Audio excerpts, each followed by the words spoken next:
பார்க்க போகிறோம். பொள்ளாச்சியில் நடைபெற்ற கட்சி நிகழ்ச்சியை பேசிய அண்ணாமலை தமிழகத்தில் பாஜக தொடர்ந்து தனது வாக்கு வங்கியை விரிவுபடுத்தி வருவதாக கூறினார். அவர் பேசிய முக்கிய அம்சங்கள் 2026 தேர்தல் கட்சிக்கு முக்கிய அடித்தளமாக இருக்கும். 2031 சட்டப்பேரவை தேர்தலில் பாஜக ஆட்சி அமைக்கும் இலக்குடன் செயல்படுகிறது. ஒவ்வொரு மாவட்டத்திலும் கட்சியை வலுப்படுத்தும் பணிகள் நடைபெற்று வருகிறது.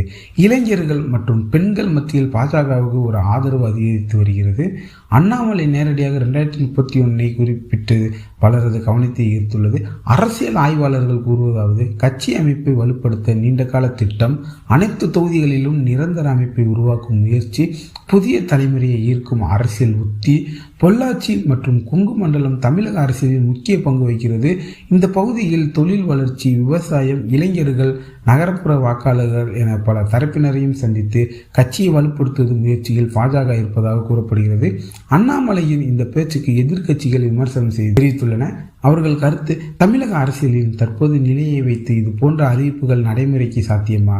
மக்கள் தான் இறுதி முடிவை எடுப்பார்கள். தேர்தல் முடிவுகள் மட்டுமே உண்மையான பதிலை வழங்கும். இதற்கு அரசியல் ஆய்வாளர்கள் என்ன சொல்கிறார்கள்? நீண்டகால இலக்கை அறிவிப்பது கட்சி தொண்டர்களுக்கு உற்சாகத்தை அளிக்கும். அதே நேரத்தில் ஆட்சியை பெற வலுவான கூட்டணி அமைப்பு, மக்கள் ஆதரவு ஆகியவை அவசியம்.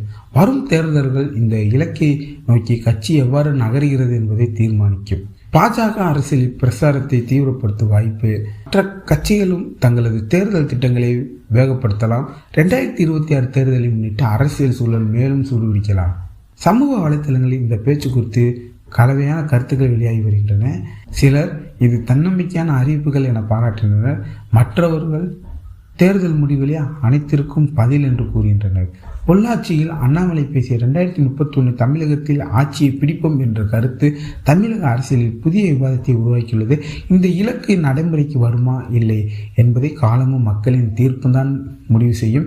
இந்த விவகாரம் குறித்து உங்கள் கருத்தை கமெண்டில் பதிவு செய்யுங்கள். இந்த வீடியோ பிடித்திருந்தால் லைக் பண்ணுங்கள், ஷேர் பண்ணுங்கள். அப்படியே நம்ம சேனலுக்கு ஒரு சப்ஸ்கிரைப் பண்ணி கூடவே அந்த பெல் ஐக்கானை கிளிக் பண்ணுங்கள். நன்றி. மீண்டும் ஒரு புதிய வீடியோவில் சந்திப்போம். வணக்கம்.